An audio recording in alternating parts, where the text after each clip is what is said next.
Craftsman Days are here at Lowe's with big savings on the tools you need. Right now, get a free select tool when you buy the Craftsman V20 2-pack battery kit.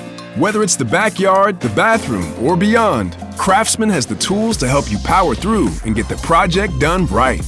Because DIYing is unpredictable, but your tools shouldn't be. Shop Craftsman at Lowe's today. Valid through 6/18 while supplies last. Selection varies by location. I'm so happy to be back with our guest, Lisa Schwartz, who's the Chief Operating Officer of Mathematica. And if you didn't get a chance, please go back and listen to part 1. She really laid an amazing foundation to improve the experience that our customers receive from us. But she did it through the lens of the trustworthiness equation. And today, after having built that foundation, we're going to take a deeper dive into how you can apply that and at the same time improve organizationally, how you can improve your trustworthiness so you engage with customers, so you increase their loyalty to you, and obviously get the business outcomes you're looking for. So with that said, Lisa, welcome back to the show. Thanks. I am delighted to be here. It's good to see you again. I'm happy to be able to continue our conversation. You too. And I do have to say this again, a fellow Maryland Terrapin. Go Terp. She got her PhD there, which is really impressive, and it was in psychology, and she mentioned developmental psychology, so we go through like all the different life stages and deep dive. What a great blend of experience working for a research firm and running operations, but you also have that psychology background. True. I also was a bartender, so well, I've long studied people. So you go to school, you do the research, and then nowhere can you get more practical application than being a bartender. It's kind of in the reverse order, but yes, I think that's right. I think that's where I decided that I wanted to be a research psychologist and not a clinical one. Yeah. And if we could riff off that, tell me what you learned in bartending that helps you in your career today. Such a great question.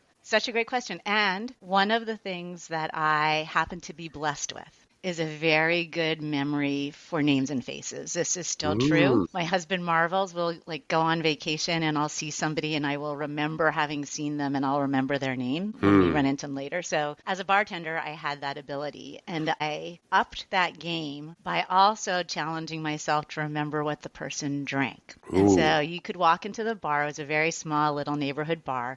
You could walk into my bar and I would say, "Mark, it's so good to see you. Scotch and soda?" And what that was doing, even though at the time my motivation as a poor bartender was to get a big tip. But what that was doing was it made you feel special. You might have only been there one time before, and yet I remembered not only your name, but what you like to drink. And so I think that directly correlates with how I've thought about customer experience, how I think about engaging with colleagues, right? It's about that personal connection and remembering, in the absence of vast amounts of data back then, remembering something about them that makes them feel like they registered with you as an important person on your radar. Yeah, what a great connection to it. I bet you made a lot of money as a bartender. That and stopping everything to play Jeopardy, but that's another story for another time. Well, I think what you're saying, if you're listening and you sell a product or service that doesn't lean heavily on a frontline staff, right. Like let's say you're selling a product that's being resold or you're selling through a distribution channel, I would still challenge you to think about mass customization, personalization, and how you can do that both in, you still have a partner relationship, even if you're not directly selling to an end user community, but you do have that with who your client or customer is, and you can partner co-create the solution with that partner so that the end user does feel like somebody knows their name, somebody knows who they are, somebody is personalizing or making them feel like in the stool in the bar, that they felt special. Yeah. Would you agree with that? Yeah, I actually am inclined to ask you to give me a concrete example and let's play with it a little bit. How might you, in that circumstance, create that feeling of walking in and knowing that you're special? Yeah, so it's a great segue and a great platform to dive into this part 2 with you, because we wanted to get into practical application. So we might do a couple of these. One, we'll start off with the harder version, which is when you're not a bartender or a barista at Starbucks where you've constantly got frontline staff helping end users. So a good example would be an insurance carrier that sells P&C products through an insurance brokerage, right? Okay. Yep. An agency, brokerage. And so you have a product and your actuaries have come up with, designed a product. Let's say it is a business succession product for business owners that provides insurance, either protection or, so let's say there's names for all these things that I'm not familiar with, but if one of the executives has an issue, like passes away, there's different kinds of insurance for that, or if you're trying to sell the business. So maybe you're selling that product through a brokerage. So going back to the, maybe we can play around with this. Maybe, I don't know if you want to ask me the question or I'll ask you the question. Yeah, let's play. Let's see where we can take this. So let's if you want, we can go through each one of the four variables of the trust equation. Yep. And say, okay, this tough nut, because I guarantee you there are people, whether it's third-party insurance product solutions like we're talking about, or it is someone who works in a bank or who has end users all the time, or I don't even know, government agency. How do you connect? And so let's start with credibility, then reliability, then intimacy, then self-orientation. Yep. So credibility, as you shared last time, really has to do with they talk about words being the factor, but really it has, if you think about the medical doctor wearing the lab jacket and with their name and the credentials behind that. Yep. I often think about the pest exterminators that come in a uniform versus those that don't. Yep. Those are a couple of examples, but in Trusted Advisor, when I was part of their team, we talked a lot about the confidence you have in whatever the statement actually is when you're sharing it, and the firmness of a handshake, looking directly into someone's eyes, that gives them the credibility. So let me toss that out to you now that I've kind of spent a moment to redefine. Now you're this insurance carrier, and you're like, well, yeah, Mark, but we don't sell directly to the end users. How am I going to demonstrate credibility? Yeah. Oh, and I just want to make sure. So I'm selling my product through a brokerage. Yeah. And I'm going to pretend that you are the business that I want. So now I'm behind the scenes, but I want this brokerage to get your business. Yeah. So we have multiple layers of credibility that need to be established. Exactly. So my brokerage is my front line.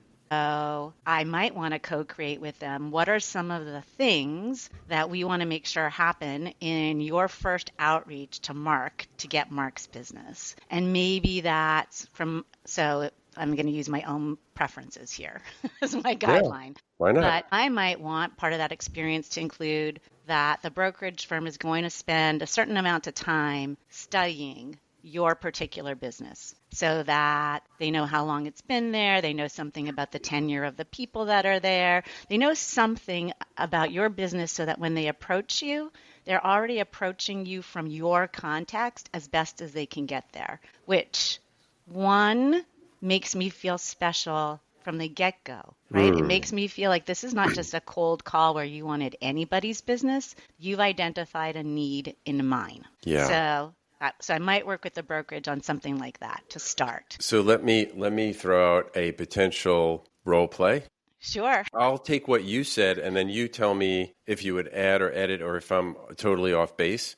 But based on what you said. So, Lisa, we've done an analysis of your market and your competitive landscape, and we discovered that there seems to be a gap, or what we would call an opportunity, to serve those businesses in your market that are really being underserved in this particular category of executive insurance and risk management. And there are three key things that we discovered that are missing, that are not available. And when they are available, your competitors offer them a la carte in a very pricey form, or even if they have it, they don't even mention it. Does that make sense to you? Yeah, so that felt like you were the insurance company behind the scenes, not the brokerage, the person with the product. And you are now coaching or approaching this brokerage with an opportunity for them to grow their business. So, one, in terms of credibility, yes, and. Yes, right? Yep. So you sounded informed, certainly sounded informed. You had some notion of what was going on in my particular area, what was being offered, how it was being offered. You seemed to be genuinely interested in my success as well, right? There's an opportunity here for you to expand your reach. And I probably, since we were making this up, you couldn't have had this yet.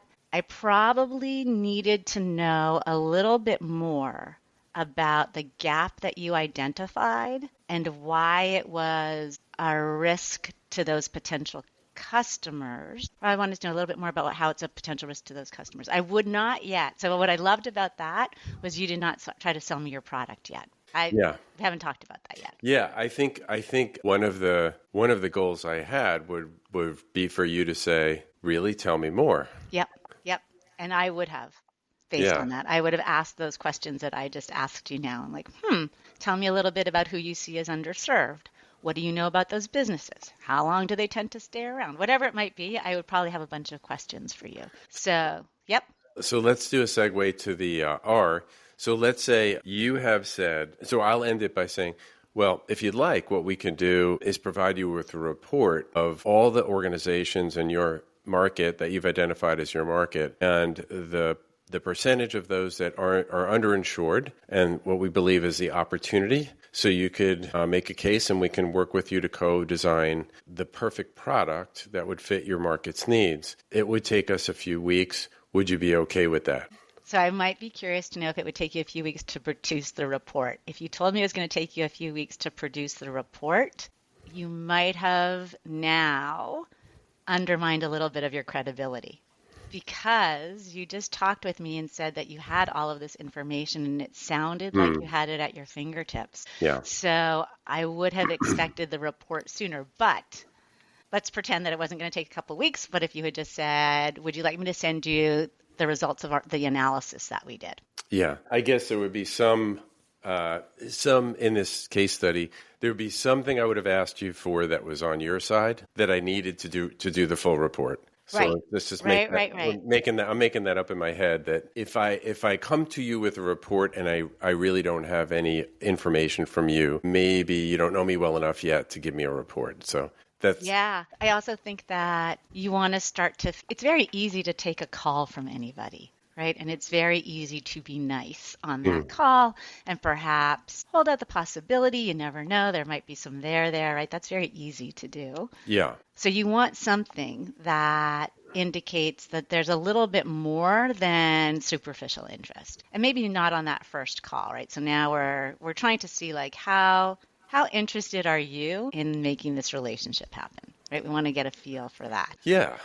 So, and I apologize. I skipped a whole bunch of things going on in my head that we talked about during our meeting, and things I needed from you to do what I needed to do.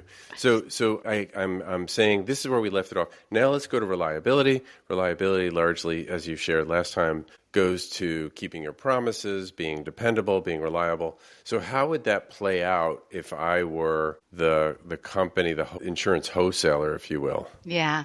And we're still working with this brokerage. There's a few things that come to mind for me. One is that I really like when people offer to connect me to somebody who has a similar, let's say a very similar brokerage. They serve a very similar community. They're not a direct competitor of mine, but they're similar enough, and here's what we did with them. So for me, if you're willing, without my asking, to essentially refer me to someone so that I can get a seemingly more independent take on your credibility and what the experience is like of working with you, that's a win in my book. Some other things, though, that I might do is ask you some questions as the brokerage about, can you tell me a little bit about where you've struggled in expanding your footprint, your market share with executives looking for blah, blah, blah, blah, blah, these types of insurances. And what I might then do, if you were willing to share a little bit with me, is to offer, in addition to the analysis that we did,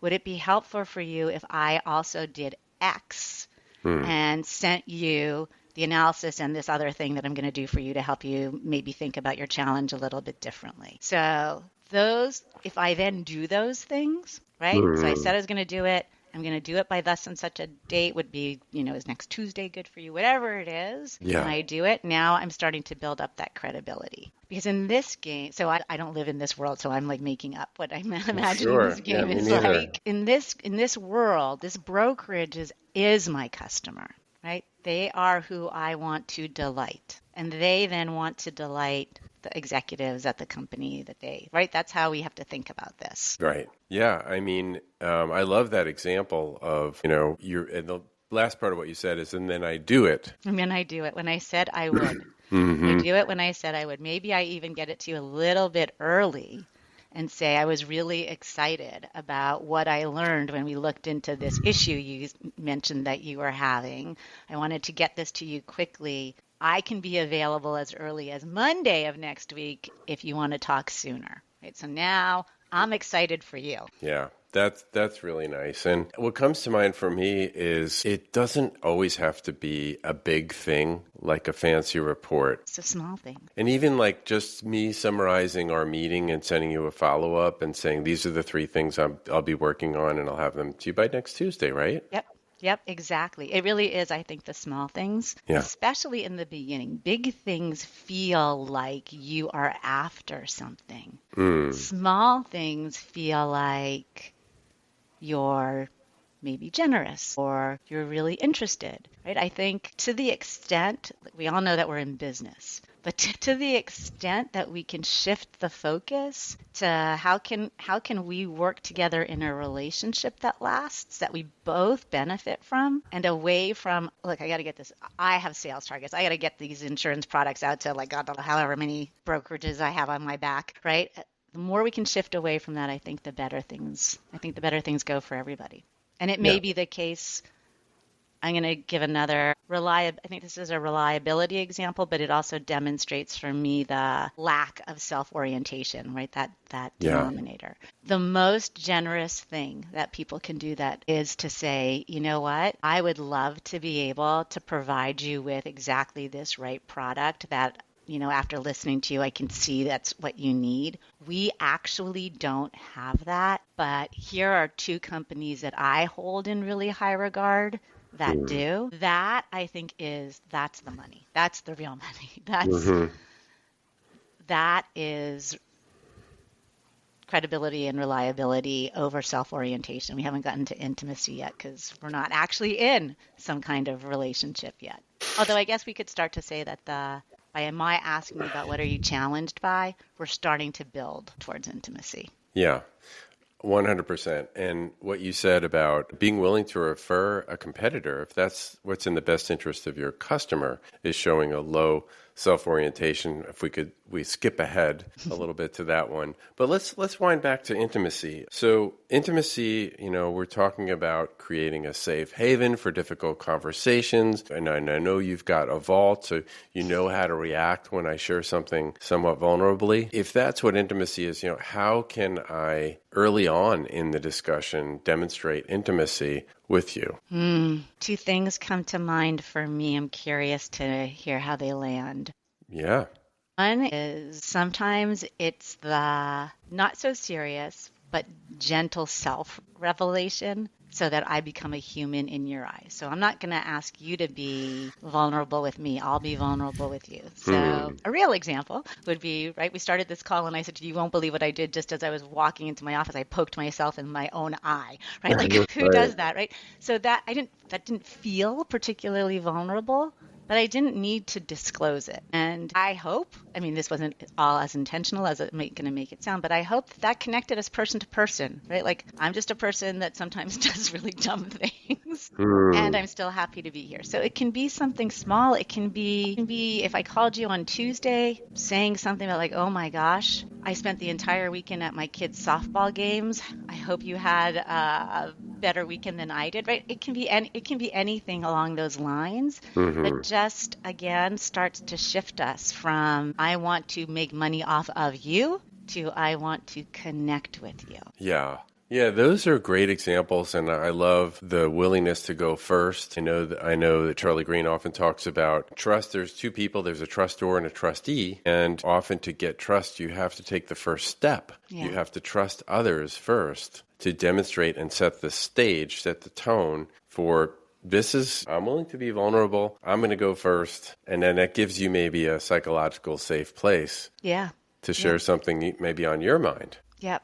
I think that's right. The other thing that we talked about in the last episode was also being really attentive to nonverbal cues and Huge. using those as an opportunity to just lean in a little bit with a little bit of curiosity. Just check out, is there anything going on your end that maybe this isn't the best time, whatever it might be. Even just the fact that you articulate that you noticed builds intimacy. Yeah. Oftentimes in a meeting, there's someone around the table as you're talking that's making a facial expression or a body gesture that is not agreeing with what you're saying. Just put it that way. Yep. And so one thing you could do is glaze over it and keep pushing through. Or another option is to stop and say, Lisa, when I just said that, you had a facial expression that brought into question what I was sharing.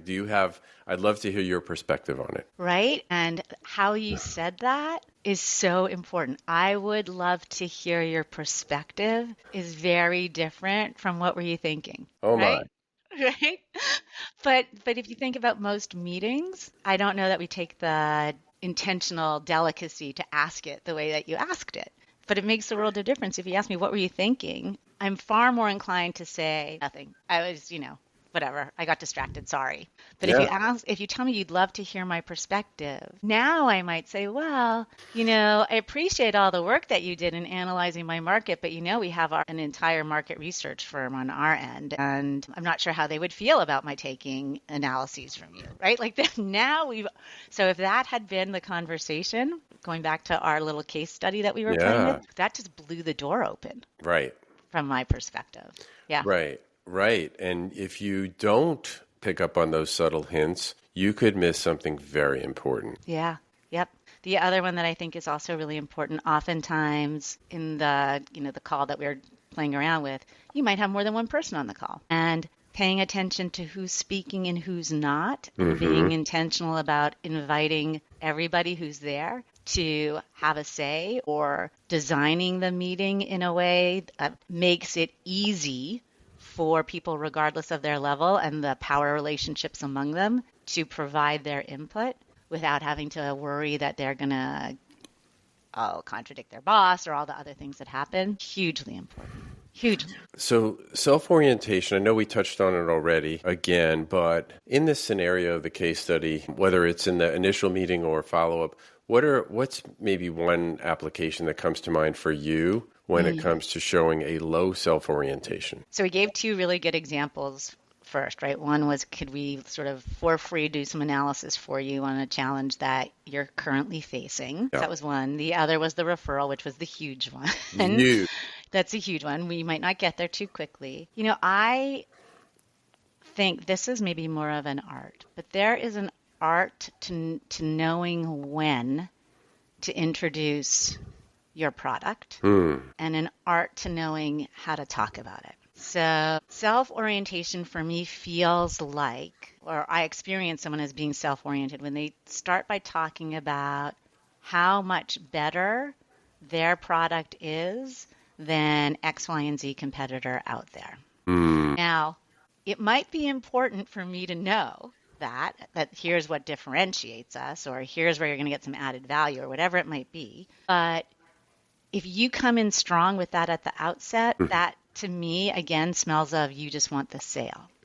Right. So things that you could do, for me, it's a little bit of this slowing down to go faster. So it's spending that time up front in these early stages of really understanding what's going on with this particular brokerage, right? So we've done this market analysis, blah, blah, blah. They seem kind of interested. They've given us a challenge that we could help them maybe think about. Asking somebody, what don't I know about your business that might help me design with you a better product? That's a great question. That's a great question. What don't I know because I don't know their business as well as they do. Mm-hmm. And so that's one to me that I think you could do pretty easily in the beginning that sends a signal I'm interested in you. Yeah. What I love about that is by saying I don't know, it may seem counterintuitive because oftentimes we're, from grade school, we're taught to be the first one to raise our hand in class and be the first one with the answer. But the reality is when you say you don't know, there's a certain vulnerability. Yep. And a certain, and then follow it up by saying, yeah, but I am curious. Could you share with me X, Y, Z? Yep. So you're kind of deferring or, putting yourself in a submissive position, at least for the moment, in saying, look, we're going to need to work together on this. I have a lot of potential ways that I think I can help you, but I'm not sure yet. I have to learn more. Yep. I also think what we're trying to create, right? We said at the beginning, we're looking for a co-creative process with this potential brokerage. So I can't come in. So this is an interesting play on the trustworthiness equation, right? I want to be credible with my expertise, but I don't want to presume that that's the only expertise in the room and that's the only expertise that matters. You, as my partner, need to bring your expertise to the table, not to earn my trust, but in order for us to be able to collaborate effectively. And so that's another piece of it. That's another piece of it for sure. Yeah, it's so powerful what we just walked through. Actually, so as I'm listening here, I'm thinking everything we just said applies if we were frontline, if we were a business that sold to the front line. And to your point, it's like you start off with the bartender story, and I think about the Norm from Cheers just passed away. And a lot of people talk about where everybody knows your name, and this is true. And so it's just instead of name in this situation, it is what is it? And we talked about this last time. As you think about up front, you talked about asking more questions and learning more about them and their situation and what their challenges and struggles are. How could you make them look good? What is it that you can do to make them feel better about themselves? Yep. And you can't know you can't know that when you first meet someone, right? So you've got to stay curious, don't you? Yeah, absolutely. And I also think it's why sales lead times are really interesting to me because in many ways, I think if you are taking the time and letting the relationship just develop, right? You're taking the time, you might end up with, a lifetime customer. And to me, that's way more valuable than I closed the deal really quickly. It also made me think, because we started with the bar and they're not the front line. And I felt in myself that little pivot moment when I went, yes, but in this situation, who's the customer? Who's the customer? And I think we want to challenge ourselves to always be thinking about that.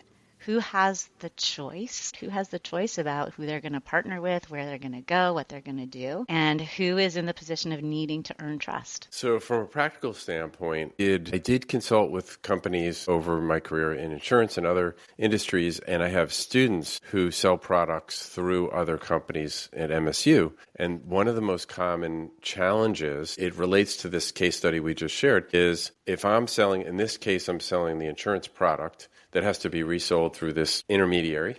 We'll call it a broker or agency. And I don't have direct access to their customers, the people who actually purchase the product. Yep. But when that means if I don't build up enough trust, and you pick the industry, but we're talking about insurance right now, then it'll be like an opaque instead of a transparent wall. And you won't give me access to the sentiment and the operational data that I can maybe help you with because we don't have that level of trust. Yep, exactly. And then what happens? So let's just say we missed the mark. Let's just say the product missed the mark. It happens. If we haven't built up that trust, the easiest thing to do is to say, we're not re-upping with these guys. When our insurance comes up for renewal next year, we're going somewhere else. We're not offering this product, whatever it is. That's easy. The harder thing is to keep that feedback loop, customer to brokerage to insurance product owner, whatever, right? So keeping that open, which only comes with trust, to say, here's what we're hearing when we're approaching executives about buying this insurance. Or there might be things that we want to design directly into the product that can help us understand behaviors, choices, whatever it might be.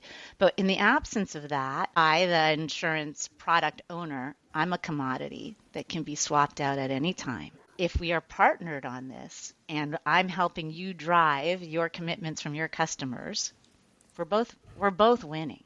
We're both winning. We're all winning, hopefully, right? Yeah. So when I talk about all the things that you just walked us through, if you can become a trusted advisor, not only will they come to you for advice on that insurance product, they might come to you advice on other things. That's right. That they're involved in. And if you think about how your relationship, both business and personal, fits into the long-term equation, well, that could end up making a difference for you somehow in the long run. But that's not why you do it. That's right. That's right. That's exactly what I was thinking. As you were talking, I was thinking about, they might come back to you for advice about something else that it opens up a whole new market for my company, right? That's also possible. Right. I was also thinking about when you're the trusted advisor, what you also might hear is, listen, the ultimate decision maker on this is going to be this person, and their nephew works for blah, blah, blah competitor. Or they get really triggered by anything that references blank, right? Like you start to get the inside scoop about how that business actually operates. That is invaluable. It's just invaluable information to help you take that context, which goes back to what I was asking about at the beginning, right? Take that much more intimate context that you have and really design to meet those needs. So many gems, such powerful information. I think back, boy, I wish I had known this information years ago. But Me too. Me too. Yeah, thank you so much for sharing. I do have one more question for you, if it's okay. Sure. So what delights you as a customer? Oh, my goodness. I've probably told the stories over the 2 episodes. I love the small gesture. The small gesture means more to me than anything else. I'm going to give you a current example. So I was talking with a vendor. We had a wonderful conversation. Their product that they're selling isn't something that I'm currently in the market for, but nonetheless, we had a really great conversation. We agreed that we would touch base later in the year. All good stuff, all the stuff we just talked about. Out of nowhere, I got an invitation to go to a sporting event on their dime. They had a box or whatever. I very honestly responded by saying, I don't really like watching sports. I so appreciate the invitation, but I would feel awful taking a seat from somebody who would really enjoy this, which started this exchange about how un-American but thoughtful I am. I have to tell you, this was nothing. This was nothing. This was just kind of banter, but it was banter that, again, made me feel like I like this person. Like when I am in the market for this product, I'm going to call him because I just like him. So the small gesture will win me over every time. I also, referrals win me over every single solitary time. And anytime somebody says to me, you don't actually need X, I know you think that's what you need, but Y, which is going to be much easier to implement, whatever it might be, Y is going to be smaller. Y is going to get you there. You have my loyalty forever. Because you chose caring about my pocketbook over yours. Yeah, really low self-orientation. Yeah, gets me every time. Every time. What a great example. I would take those tickets, by the way. Okay, I'll see if they're still available. Well, Lisa, thank you so much. Lisa Schwartz, the Chief Operating Officer of Mathematica, for a 2-part series. If you didn't listen to Part 1, I said at the top of the show, you might want to go back and listen to that one first. And we bookend it, and she laid the foundation in the first episode. And today we talked about walking through the 4 variables in the trust equation together as we looked at basically an insurance wholesaler. Lisa, thank you so much for being a guest on the show. Mark, it's been fantastic, and congrats to you and your graduating class. It's wonderful stuff, and I hope to cross paths again. It was a wonderful conversation. Thank you so much. Thank you, Lisa.